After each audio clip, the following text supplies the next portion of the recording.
احناف خاف تقدیم می کند. خدای متعال در اولین خلقت آدم و حوا را خلق کرد، زن و مرد را خلق کرد و برای این شاکله اجتماع یعنی خانواده خدای متعال عشق و محبت و علاقه را در مابین افراد خانواده قرار داد. محبت بین زن و مرد، مهر مادری، مهر پدری، مهر فرزند نسبت به پدر و مادر، اینها همه چیزهایی هست که خانواده را و بنیان خانواده را تقویت می کند.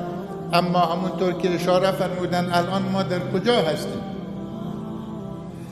اگر تعلیمات اسلام را و تعلیمات حضرت رسول صلی الله علیه و سلم را ببینیم و حالات خود را ببینیم که پدر در چه وضع است، محبت زن و مرد در چه حالتی قرار دارد با این برنامه‌های فضای مجازی، مرد به سوی خود می رود، زن به سوی خود می رود، این به اون طرف می رود، اون به اون طرف می رود. مهر مادری که انسان نمی شود اون را تعبیر کرد، آیا الان موجود هست اون مهر مادری؟ شفقت و محبت پدر نسبت به فرزند در کجا قرار دارد؟ در چه موقعیتی قرار دارد؟ آیا هست؟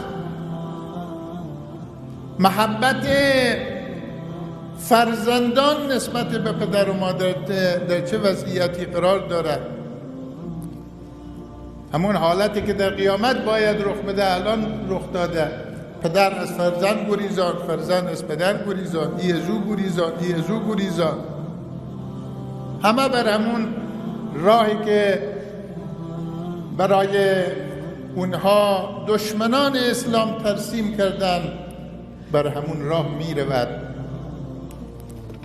و برادران، مادران، خواهران، همه اون کسانی که در این جلسه هستید یا صدای من را میشنوید، به فکر خود باشید، از اون غفلت در بیایید.